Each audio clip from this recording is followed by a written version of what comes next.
प्रधानमंत्री नरेंद्र मोदी की 15वें भारत जापान वार्षिक शिखर सम्मेलन में उपस्थिति कई मायनों में महत्वपूर्ण रही।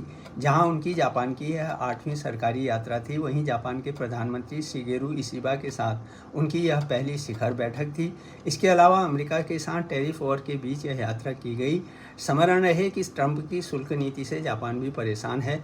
दोनों नेताओं के बीच करीब 2.5 घंटे की मुलाकात से आपसी संबंधों को नई ऊर्जा देने के लिए 8 स्तंभों पर सहयोग बढ़ाने का निर्णय लिया गया, जिनमें आर्थिक संबंध है, आर्थिक सुरक्षा, गतिशीलता, प्रौद्योगिकी एवं नवाचार, पारिस्थितिकी स्थिरता, स्वास्थ्य, जनसंपर्क और भारतीय राज्यों व जापानी प्रांतों के बीच साझेदारी। बातचीत में द्विपक्षीय मुद्दों के साथ ही क्षेत्रीय और वैश्विक परिदृश्य पर भी गहन विचार विमर्श हुआ। संयुक्त वक्तव्य में कहा गया है कि दोनों नेताओं ने सहयोग के लिए प्राथमिकता वाले 3 क्षेत्रों की पहचान की है। इनमें रक्षा एवं सुरक्षा सहयोग को मजबूत करना, आर्थिक साझेदारी को मजबूत करना और लोगों के बीच आदान प्रदान को बेहतर करना शामिल है। इसके अलावा दोनों देशों की दीर्घकालिक रणनीति के तहत अगली पीढ़ी की सुरक्षा व समृद्धि के रोड मैप में आर्थिक सुरक्षा है, मोबिलिटी, पर्यावरण, प्रौद्योगिकी एवं नवाचार, स्वास्थ्य, लोगों के बीच आदान प्रदान और भारत के राज्यों एवं जापान के प्रांतों के बीच जुड़ाव जैसे 8 प्रमुख मुद्दे शामिल हैं।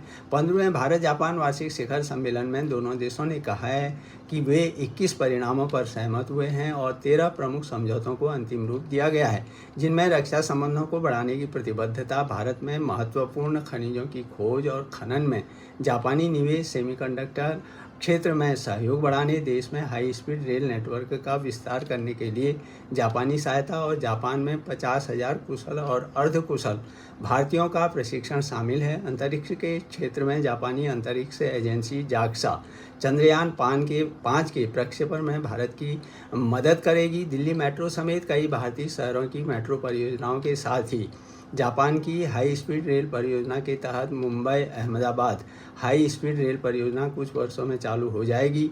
जापान की 50% ऑटोमोबाइल कंपनियों का भारत में दबदबा जग जाहिर है। जापान ने अपने निजी क्षेत्र के जरिए अगले 10 वर्षों में भारत में 10 लाख करोड़ येन यानी 68 अरब डॉलर या लगभग 6,000 अरब रुपए के निवेश का लक्ष्य रखा है, जो 2022 के 5 ट्रिलियन येन के लक्ष्य से दोगुना है। यह निवेश भारत की जीडीपी को 0.8% बढ़ाएगा और लाखों नौकरियां प्रदान करेगा। जापान की कंपनियों ने भारत में $40 बिलियन से ज़्यादा का निवेश किया है। दोनों देशों के बीच द्विपक्षीय व्यापार 2023-24 में $22.85 अरब डॉलर का रहा। क्वाड के तहत भी दोनों देशों ने आपसी सहयोग को और अधिक मजबूत बराबर करते रहे हैं।